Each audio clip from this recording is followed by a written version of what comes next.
You're not saying heartbeat bans. Of course, a fish don't have lungs and a fetus don't have a heartbeat. I got that crocheted on a pillow. What in the hell, babe, do they think they're trying to do? Banning all abortions before people even know they're pregnant? Makes no sense. Just another taxpayer-funded pissing contest to see who can overturn Roe v. Wade first. Well, tell me what happened when Ohio passed it. Blocked. And Mississippi? Blocked. And Missouri, Louisiana, Kentucky, Iowa, Georgia? Blocked. And Alabama? Which year? It's funny, it's a joke because it's so many years. Oh, I got one! Fish? No, an idea. How about we just leave people the hell alone? Ha, good idea, but it doesn't cost the taxpayers near enough money. We've never caught a fish. No, we have not. Hey, everybody. Welcome to Operation Save Abortion, the Alabama edition. I'm Liz Winstead with my amazing partners in crime, Moji Olive-Odell. Hey. And Marie Kahn. Hello. So we're trying this grand experiment because there's way too many talk shows that talk about all of the big issues of the day. And there aren't any talk shows that talk about the biggest issue of the day, which is abortion, access to reproductive care, and all the things around it. So we're going to experiment with a new way of talking about it. We're going to do a kind of talk show format that's funny and factual and conversational. The way we all talk about abortion when we're with our friends, you know, sort of without judgment, without shame, without stigma, and with a lot of fun. And each episode will cover some of the biggest abortion stories you may have missed. We'll talk about what they mean for access and give you the tools to fight back against them. And we'll talk to a provider and an activist from a specific state dealing with the latest shit that they are contending, hearing about the projects they are working on and learning how we can all support their work. And we'll always have an incredible performance from a musician or a comedian or an actor because that's what talk shows do. So, Moj? And if you sign up for our mailing list, we will send you a recap of everything we talked about and all the links for you to get involved. And the info for that will be dropped in the comments. And today's show is awesome. I'm going to be talking to the Yellowhammer Fund, an abortion fund and reproductive justice nonprofit out of Tuscaloosa, Alabama, as well as talking to an OBGYN in Alabama who can walk us through what is at stake for abortion access in Alabama. And today, our fantastic performer is the incredible comedian and activist Joelle Johnson, who you've seen on Late Night with Seth Meyers, on HBO's Crashing. And she's going to talk to us about being out on the road with us, doing our activism, especially in the South, and especially with these fine folks who we're talking to from the West Alabama Women's Center. And she's going to be doing some hilarious stand-up. But first, we're going to get to some news because bullshit is popping. Bullshit is popping for sure. So I'm going to start out the bullshit with Javier Becerra, our hopeful head of Health and Human Services in the Biden administration. Becerra's dope. He's demonstrated a commitment to working for inclusive access for all kinds of people, for healthcare, for reproductive healthcare. As a California Attorney General, he sued the Trump administration like more than 100 times over the wild stuff they were doing during the Trump administration. He fought the child separation policy. He argued against ending DACA and temporary protected status program for children, for minors. He's worked to protect the Affordable Care Act. He was one of the authors and worked to protect it and has really rallied other states around defending it. Yeah. These last 4 years when it's been more than that, but definitely these 4 years when it's been in serious attack. He's pushed hard for contraceptive coverage nationally. And I love that he went all the way to the Supreme Court to fight against fake clinics' rights to lie to pregnant people. Exactly. Oh my God. I'm just super excited about him, and he's great. And I think he's great. I think all cool people think he's great, but you know, some people don't think he's great. No, people who are not sane hate him. They hate him because of those over 100 lawsuits. Yep. They hate him because he actually defends against fake news. And when it comes to abortion, there's no bigger faker news than these fake clinics, CPCs. And he represented the state of California saying these folks shouldn't be getting money pretending to be doctors. And the Supreme Court was like, as long as they're not real doctors saying fake information, they can pretend. So that was a shit show. But he's also somebody who is an incredible person who can redo so much of the garbage that happened under Trump. I think so many folks don't realize that in the Department of Health and Human Services, that is where the child separation policy lies. That is where the Food and Drug Administration decides how they're going to regulate medication abortion. You know, is where so many things happen. Title X funding, and Trump rolled all that shit back, put terrible, you know, removed Planned Parenthood from getting Title X funding. And this guy, all he wants to do, he actually talks about reproductive justice. All he wants to do is bring sanity back to our healthcare system. And I have to tell you, watching the hearings, I was like, the Republicans were treating him as though he was running to be head of the Department of Abortion. They barely asked him. It's like, I think we're in a pandemic, and I think that you guys all shat the bed on the pandemic, and certainly the last administration's Department of Health and Human Services shat the bed. This person could fix it, and here you are saying that he was bullying nuns in a contraception case that the nuns jumped on after he was already. I was going to say, the nuns had no parts in the contraception case, and then he got on it, and they were like, oh, we can come and just like be nuns on this. And like, nobody invited you, nuns. No, so nuns can drag somebody for filth, but somebody who's actually fighting for justice can't. No. I love him, and I don't want him to not get confirmed. He's really great. Marie, do you have any bullshit you want to talk about? I do, actually. This is related to Arkansas. And I think I should get credit for reading this so other people don't have to. Like, I read this and I was like, this seems like an SNL skit. But Arkansas is trying to push through the Unborn Child Protection Act. It's racist right off the bat. They talk about the Dred Scott decision, Plessy v. Ferguson, and Brown versus Board of Education, and that's why abortion should be illegal for everybody in Arkansas. Appropriation much? Oh, fully. Like, it's more on inaccurate. It's terrible. It's 5 pages long. It was sponsored by Representative Jason Rapert, which is also not a name I made up, I swear. He loves sponsoring abortion bills, and he also goes out of his way to bash LGBTQ communities, and he wants to have the 10 Commandments put up at the state capitol. So that's the architect behind this bill. Just like Alabama. Exactly. This is a full ban. There's no, you have until 18 weeks, or you have until we think that we hear something. Literally from the get-go. There's no provision for rape or incest.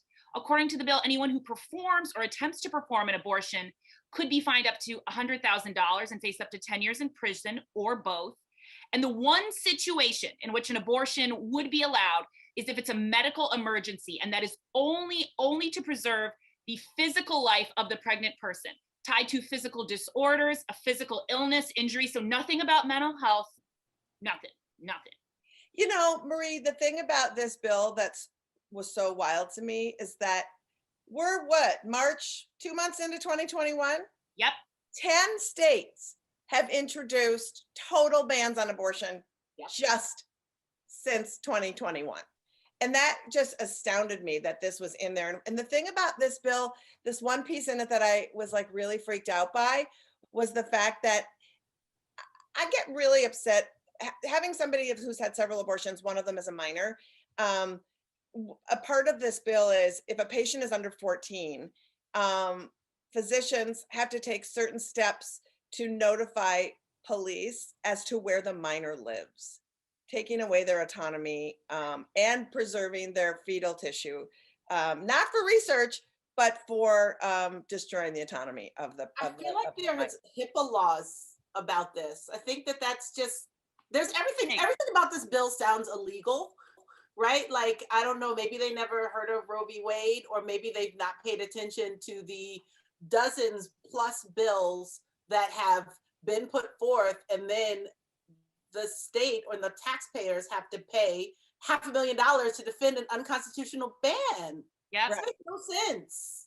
Well, and then if you're also donating to your local clinic or your local abortion fund, you're funding what you want, and then you're funding the other side of a belief system you don't have. The whole thing is garbage. Trash. And speaking of trash, shit's popping, and this shouldn't be shocking, in South Carolina.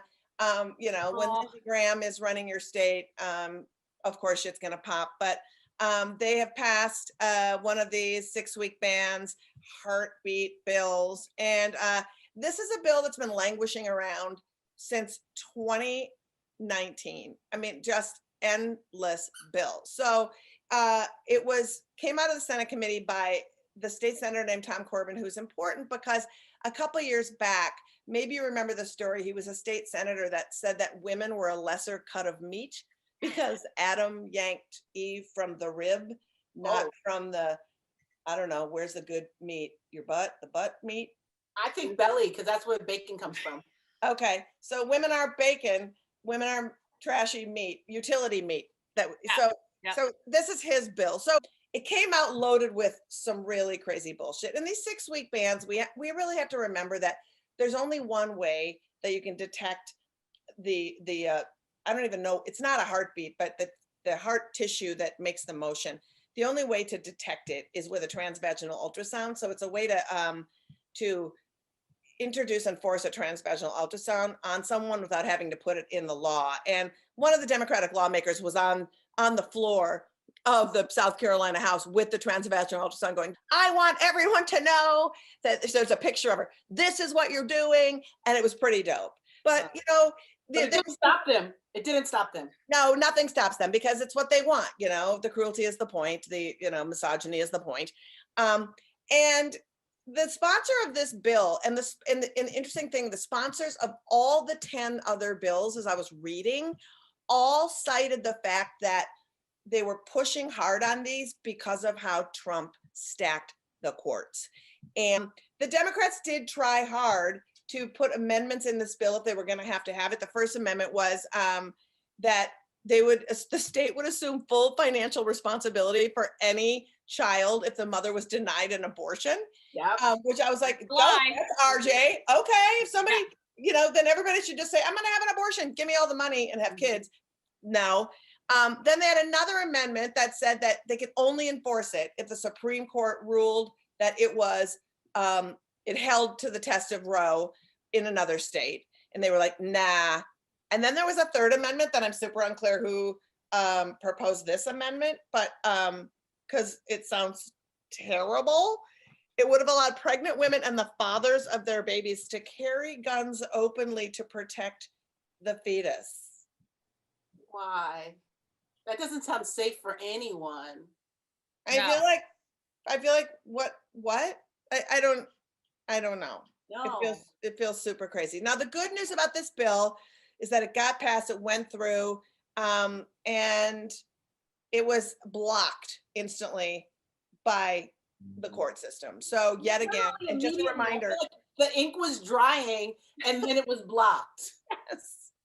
The ink was drying and it was blocked. And every single 6-week ban has been blocked because it's trash and it's not science and it's not law and it's wildly against the tenets of Roe v. Wade. And so, it's garbage. It is garbage. And at least it was blocked.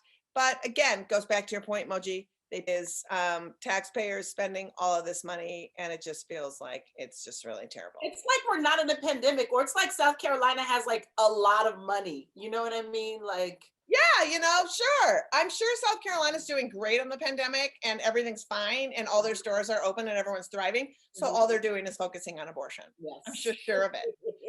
And we're going to close out with one final story that is, we're tossing it over to Marie because it's Marie's just favorite person.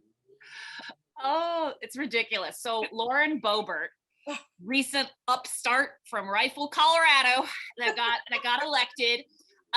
She is convinced that the recent COVID relief bill that hopefully is going to work out for folks. It's 1.9 trillion moving through Congress. She is convinced that this is going to go, nearly a quarter of this money is going to go right to Planned Parenthood, directly to Planned Parenthood, babies aborted left and right. This is the same individual who ran a restaurant called Shooter's Grill, which is basically an armed Hooters where all the waitresses are packing heat, where you can order Smith & Wesson burgers. Lauren cares about guns and no one getting abortions. And now she's taken to Twitter to talk about material that as an elected official, she's supposed to be actually reading critically and providing facts to her constituents, to everybody else. No, instead, she's just concerned about how Planned Parenthood is going to be getting all of this money directly from Joe Biden, apparently. I mean, critical reading is not her strong suit. But what I loved when I read about this or an article about this is at the end, they were like, her math is all wrong because based on this number, it would be 10 abortions for every person of childbearing age in this country. Like, some of us need 10 abortions, but most of us don't. Yeah, right. I So will usually endorse a female restaurant owner like, yes, you get it. You get elected. No, not her. Not her. Her math is shit. She shouldn't be owning a restaurant. I'm sorry. I feel like this is what happens when you own more guns than books. yeah. That is what happens. And that is our top bullshit of the week. Moji, take it away. Bullshit is popping every day. So to keep up with it, we post on all the socials our top 2 or 4 stories of just like what's happening in abortion insanity. And you can follow us on all the socials. We're at Abortion Front. That's Twitter, that's Facebook, that's Instagram, that's TikTok. And we are popping on TikTok. So yeah, it's great. Join us. That's right. And so now we're going to toss it over to Marie, who has got Alabama in the house. Take it away, Marie. That was great. I'm always happy to buddy up with Moji and Liz. Thank you two so much. Now I'm excited for our conversation as we continue to address abortion access and care in Alabama. So this is a state with virulently pro-birth politicians in a region of the US with equally restrictive neighboring states, including Georgia and Mississippi. So Alabama's people are constantly fighting. To provide some context, since 2019, politicians have pushed grotesque bans that are still in litigation. The Human Life Protection Act would define all unborn children as people, ban abortion at any stage in the pregnancy, and create felony charges for those doctors that would provide abortion care, with no exceptions for cases of rape or incest. So on that note, that's the context. I'm really excited to introduce and welcome our 2 guests today, Leah and Lori.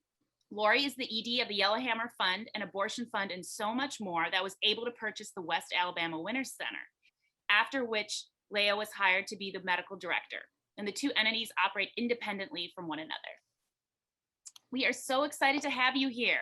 So the West Alabama Women's Center is in Tuscaloosa. It's one of just 3 clinics that provides abortion care in the entire state. And since you were brought in last year to be the medical director, there's been some huge challenges, including right off the bat, an issue with the licensing board, which means you're still waiting to have your license reinstated. That just show how super tenuous abortion access is in the South right off the bat. Can you talk to us about what's been happening and the impact of these obstacles? Yes, happy to. There's so much, so I'm going to be looking over at my notes like this occasionally because it's a lot. And I am so grateful for you and Liz and Moji and everybody doing this. I really appreciate your work and I'm so grateful to be here, so thank you. Prior to my arrival, West Alabama Women's Center was providing half of the abortions in the state of Alabama. So that's a lot, right? So subsequently, I had my license revoked. Not going to get into a whole lot of that, but the problem is that when you take away even just one provider, especially in a state where access is so scarce, that creates a huge ripple effect. There's a domino effect that goes well beyond, I think, what most people imagine. And so you're not only talking about, you know, the patients who have to now maybe go to a different state, have to travel further distances, have to obtain childcare, time off of work, but you're also talking about clinical care is a finite resource. So when one clinic can't provide the care that is accustomed in the population, that burden falls onto other clinics. And so they may or may not be able to handle the increase in need.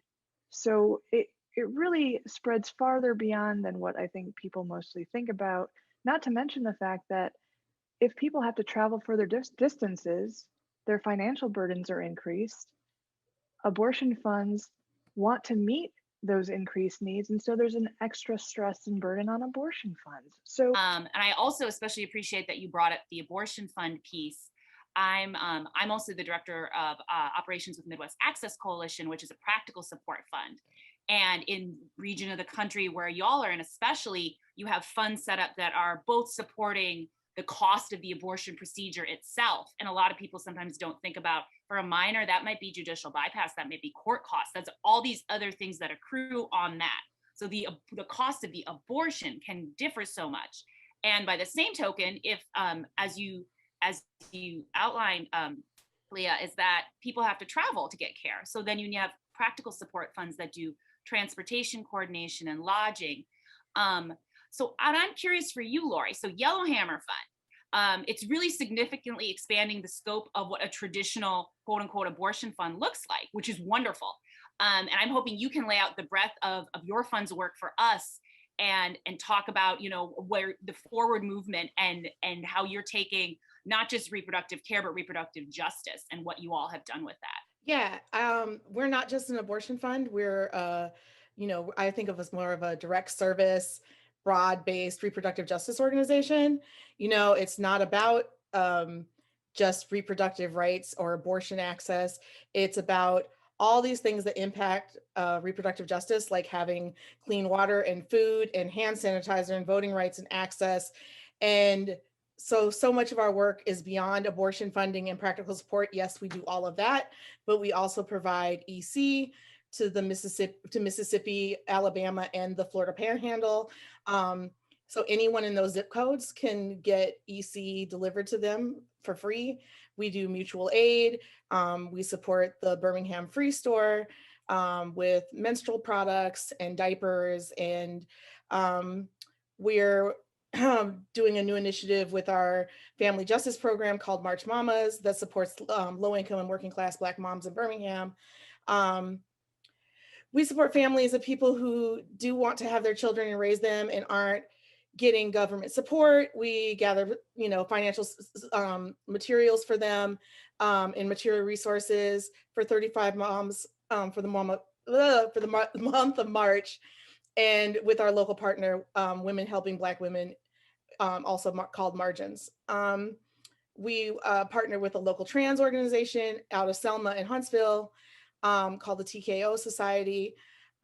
We do a lot of different work. Like, we're even partnering right now with the Mississippi Reproductive Freedom Fund to help with storm help in Mississippi, right? Because Jackson, Mississippi has been without water since the storm, which is going on 3 weeks. And so, we do a lot of different work. It's not just abortion. And honestly, as I've said for years, having someone get their abortion is the least of the work. Just paying for someone's abortion is a really low bar to manage to get past, right? I'm not saying that that's not hard work, that isn't hard work that abortion funds are doing, but just paying for a pledge at an abortion clinic is the bottom of our work, not the top of our work. Me giving you $150 for your appointment that you cannot drive to is not equity and is not access. Me giving you practical support money to get to your appointment and money for your appointment, but you're hungry on your way, is not equity. That is not reproductive justice. And so us not working on to defeat anti-trans bills would not be equity. It would not be equity for us not to work on, giving grant support to organizations that are not as fortunate as we have been to get, the access to funders that we have had. That's not what equity looks like. And so that's what we're trying to do. That's amazing. It makes me so happy because within the funding community, y'all are an example for that. Because there already aren't enough organizations. You mentioned TKO Society that are out there for trans communities, trans youth.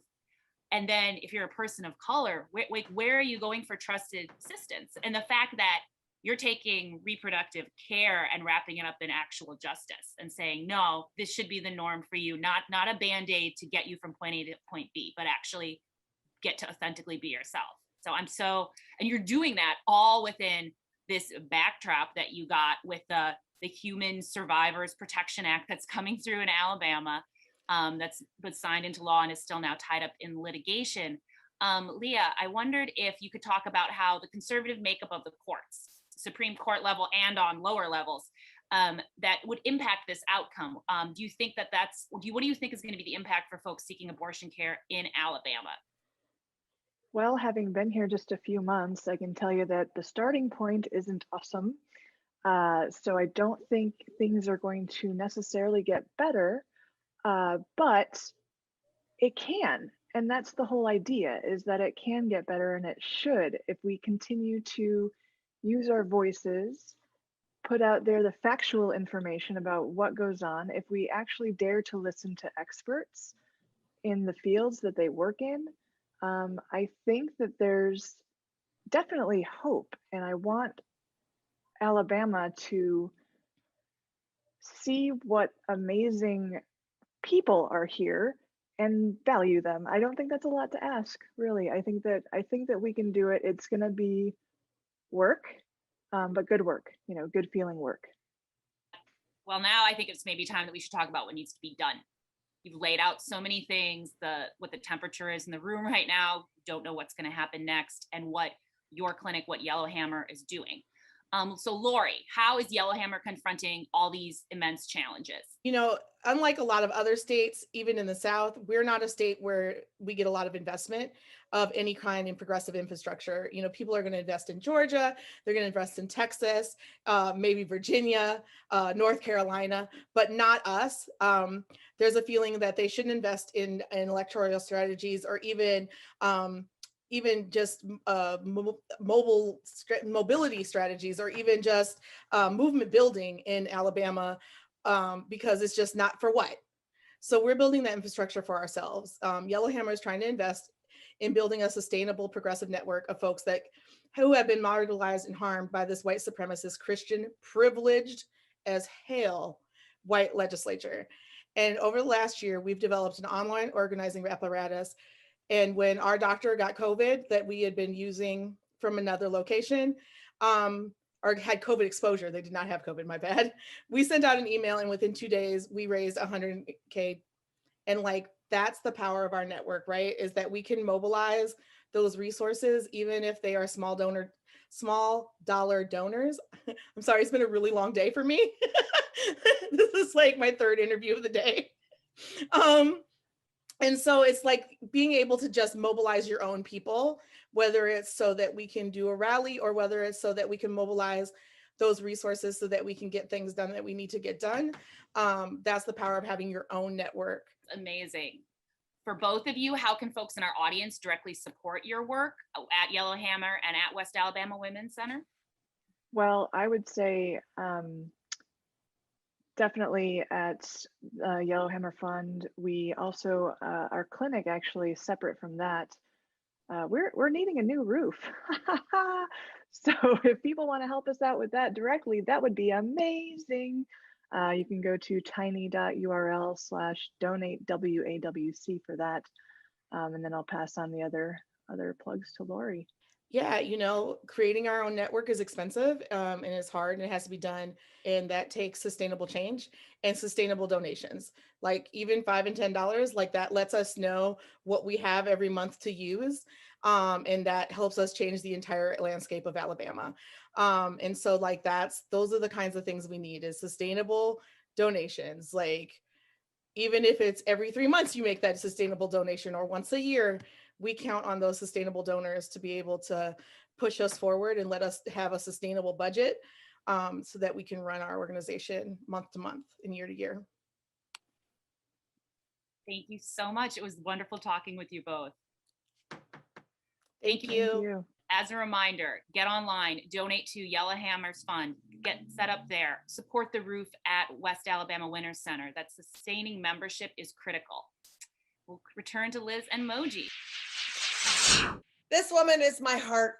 I love her so much. She is somebody who has worked at Abortion Access Front. If you saw our Beyonce parody formation video, she was the producer.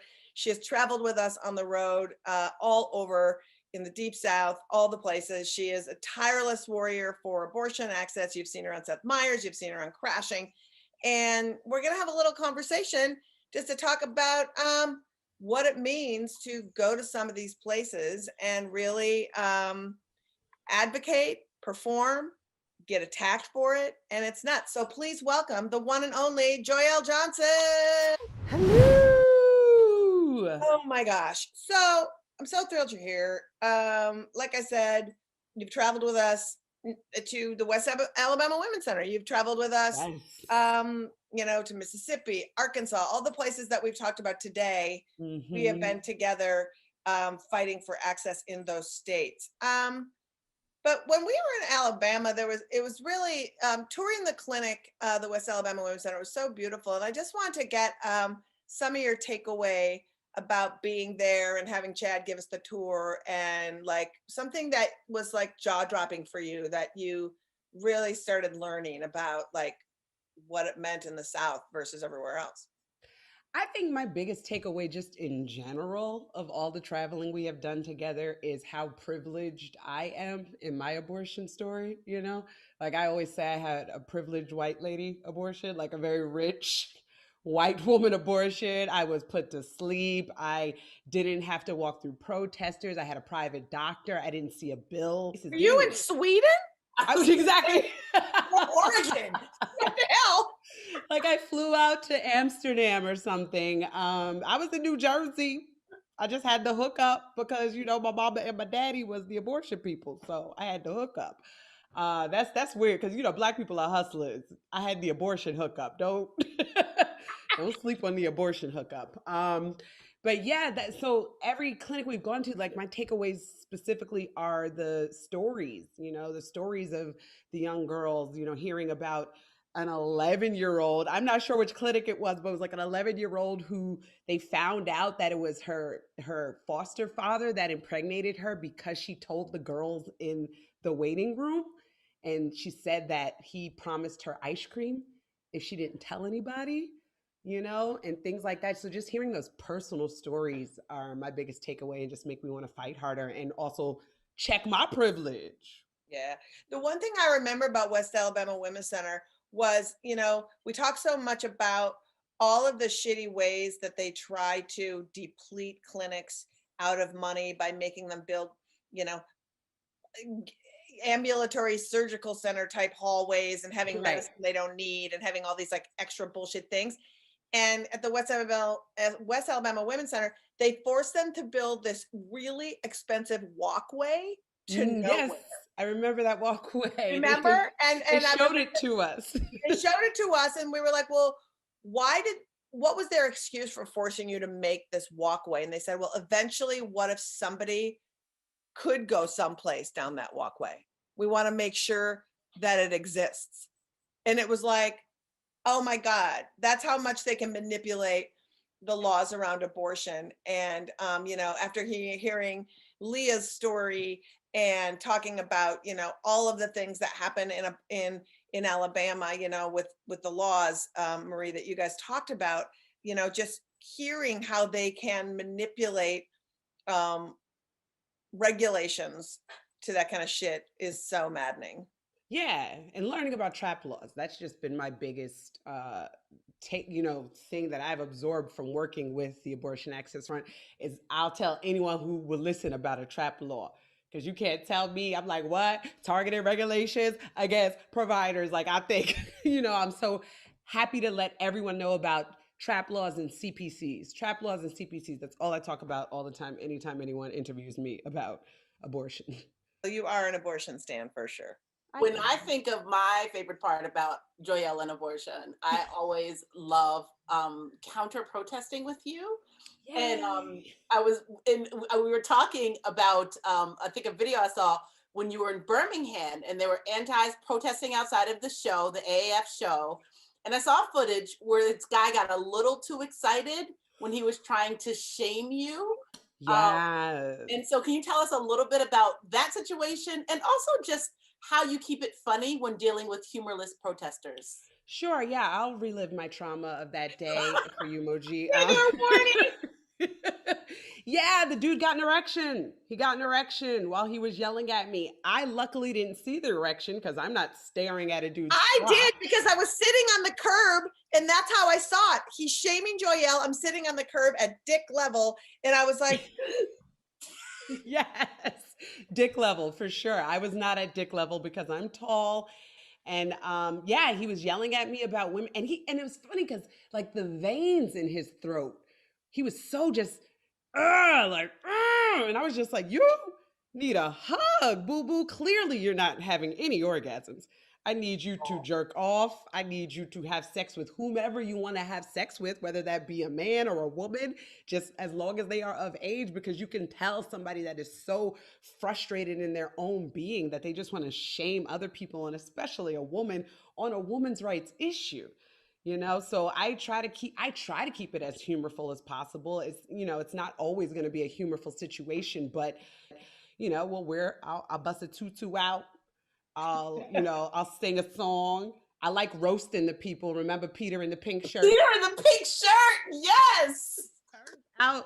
That was not a pink shirt. It was a red and white checkered shirt, and from across the street it looked pink. So I kept screaming Peter at the pink shirt, and I know those people were like, "Is this bitch colorblind?" Like, this loud black woman is screaming. So I love heckling the protesters. Oh, like this one woman, I forget which city it was. It was a white woman with like two young black children, and she was just like yelling at me about, I don't know, Martin Luther King or something. And I just looked her in her eyes and I was like, when they turn 18, they're going to leave you. And she stopped yelling at me after that. She walked away because I'm going to say stuff that's going to hurt your feelings. But I prefer it. I want them to yell at me so they're not yelling at the women walking into the clinic. I think that is awesome. One thing, we're going to finish up this portion so that we can send you off to just be hilarious. But what would you say to folks? Like, so often performers that we want to work with are like, oh, Liz, I'd really love to, but when I see how you get trolled on the internet, or when I see the haters at your shows, it just really freaks me out and I don't want to do it. Like, what would you say to folks, or how could you convince them that the reward is so much greater than the haters? I mean, I'm like, do you have empathy? Do you have any type of feeling for people outside of yourself? Because like I said, being taken on the tours and meeting the clinic workers and seeing what they have to go through every single day just to do a job where they're helping other people. They have to do that every day. I can come in and make a little cameo and just have to deal with it for that day. But, these clinic workers, these doctors are getting their lives threatened. So it's not going to hopefully ever be that bad for me. So I could see past that. I can completely see past that and know that there's something more important, because I'm just so thankful that I wasn't the person in that situation. Yeah, that's how getting I feel shamed. too. And it's like, we're still out there. We're having our career. We're having our lives. Yeah. Nobody's telling us they're not going to book us because of it. We're in it. It's fun. And you can blending something you do and that you love with making a difference. It just ups your game, man. That's what I say. It's my absolute dream. It's in my bio. And, I grew up, George Carlin was my, idol. And the way he brought politics into the comedy, I was like, if I can do that one day, if I can influence people, make them laugh, but also make them think about something important, then I did it. Well, you're doing a great job. And I think that that's a good little segue, right, Moj? Yeah, thanks, Joelle, for joining us and chatting with us. Seeing you perform is always a highlight for me of tour time, and it's been a little sad because nobody's touring. And sad for you. How do you think I feel? I mean, I'm sure it's hurting you for sure a lot more, but it's also sad for me because by now I would have seen you at least twice. I know. But I'm excited for our audience and right now to get to see you perform. So thank you for joining us and chatting with us, and take it away. Yes. Hello, everyone. Yellowhammer Fun, the Alabama Women's Center, which I feel like is like a tongue twister that I'm going to be able to say for acting purposes later, like red leather, yellow leather. It's a fantastic thing. I'm really happy to be here today. Yes, this is my microphone. I have on a t-shirt that says Petty Black Feminist because this is my transition from Black History Month to Women's History Month. Yeah, this is a t-shirt purchased from me by, of course, Liz Winstead because, you know, of course she did that. And I'm just really happy to be here, mostly because I can curse. I've been getting booked on a lot of clean comedy shows during the pandemic, and that's been extra weird because I'm not a clean comic. Clearly, I'm the abortion rights stan. I am a boisterous bitch. I'm gonna tell you that. And if you're gonna tell me not to curse, I'm gonna be talking like English is my second language. Just really fucking slow because I gotta analyze all the curse words that I usually say just straight up out of nervousness. Um, hiring me for a clean comedy show is like hiring Megan Thee Stallion for a bar mitzvah. And I feel like that has happened before. I know Nicki Minaj does them. Yeah. So I'm happy to be here. My mother is my abortion queen. She was an abortion nurse with my deadbeat doctor dad. That's right. I had a deadbeat doctor dad, and my mother was his nurse. And they had an abortion clinic in my father's mother's house, because that's how they did that in Newark, New Jersey. And she said the protesters tried it once, but they realized how black the block was, and they fucked off to off to a different area. And it was like, nah, not Newark, New Jersey. This is during the riots. We're not doing this right now. Let those women get it on. My mother never cursed growing up. You know, she was very like a saint. She's a nurse, a very good person. I'm a comedian. I'm an asshole. My whole entire life growing up, the worst she ever said was damn it. Like if she said damn it, that meant my ass. That meant she was pissed. You know, it wasn't until November of 2016 that my mother started cursing. I don't remember what happened exactly. I can't recall what happened in November of 2016, but my mother started cursing like a sailor married a pirate, and I was so happy. I'm sharing, you know, it's like you curse. I'm black. You know, white people, y'all curse at your parents when you're kids. I'm black. We don't curse. When I was able to start cursing with my mother on the phone, that's like the equivalent of sharing a joint. That's as close as I'm gonna get to sharing a joint with my mother. She was saying fucks and shit. She was calling grown men bitches for 4 years. It was fantastic. And it wasn't until November of 2020 that she texted me on election day. She said, by golly, I think we're gonna win this. And that's when I knew we were gonna win, because I was like, this bitch is back in Mayberry. Thank God. Thank gosh. So everything is fine. She's my favorite person, my inspiration. As she's getting older, she's developing an odd quirk. One of her quirks is that she can't tell white boys apart anymore. That's weird. It's funny to me, and it only comes out. It's pretty benign, but it comes out when we watch certain movies. We tried to watch The Departed once, and I don't know if you've ever watched The Departed, but telling white boys apart is a prerequisite of watching The Departed. Okay. 20 minutes in, she could not follow this plot. And it turned into like a black female who's on first routine. She was just like 30 minutes in, she's like, who is that actor again? Like, that's still Matt Damon, mommy. Same as the last time you asked me. Like, what was the name of the movie he was in? Titanic? Nope, that's Leonardo DiCaprio, mommy. Like, I thought you said Leonardo DiCaprio was in this movie. Leonardo DiCaprio is in this movie, mommy. Like, well, I don't know which one he is. He's the undercover cop. Who? The dude from Good Will Hunting? You know what, bitch? Turn off the movie. And we're not watching this no more. Why? You want to watch The Wolf of Wall Street? No, we're not watching nothing Martin Scorsese directed.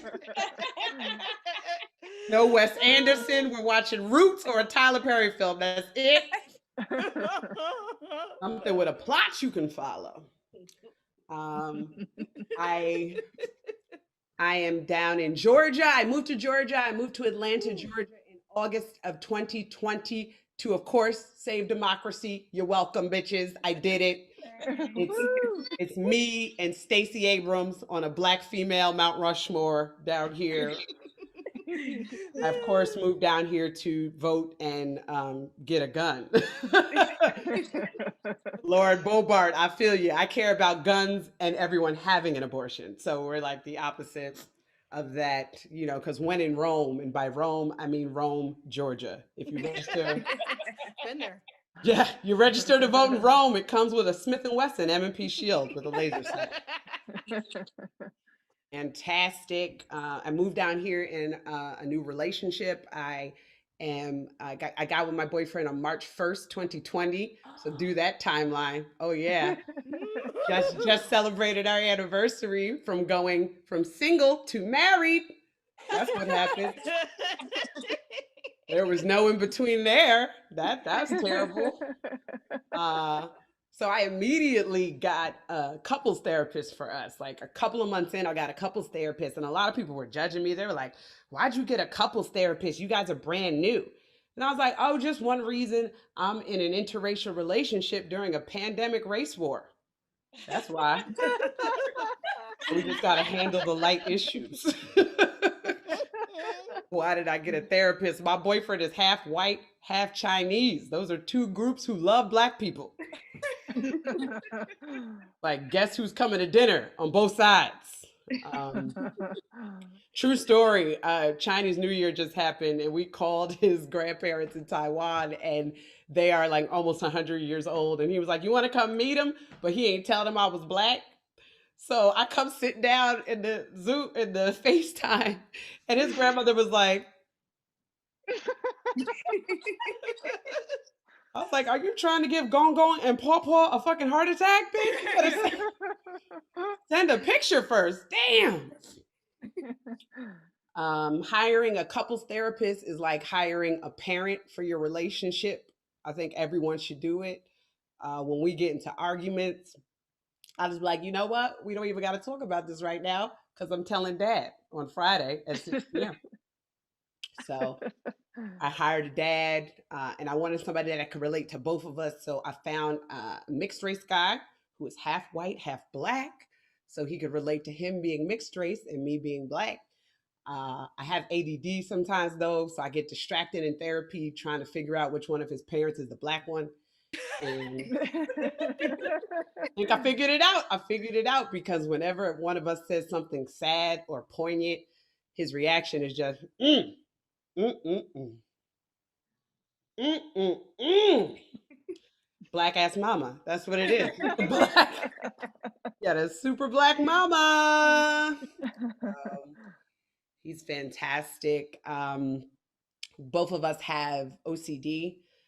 He has Tourette syndrome, and I have an OCD called dermatillomania, where I scratch my skin.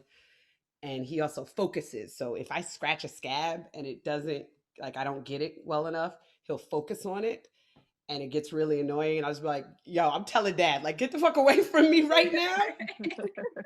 Like when anxiety is attacked, we can't do it. I also have an individual therapist. There are 3 therapists for 2 people in this house, bitch. We are winning pandemic. That's how you do it.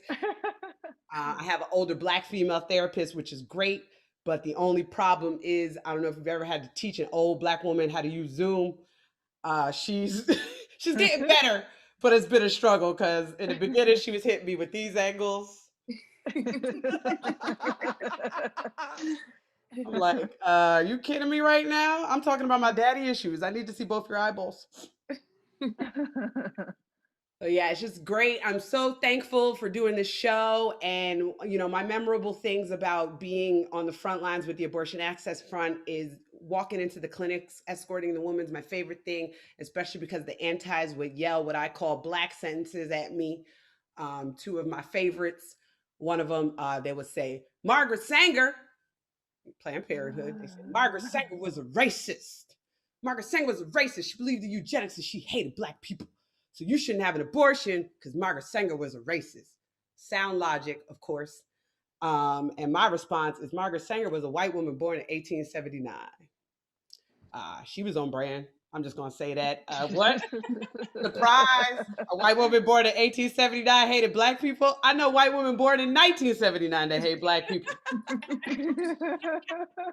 And my other favorite is Martin Luther King. They'll mention Martin Luther King for absolutely no reason. They'll just say he didn't die so you could have abortions.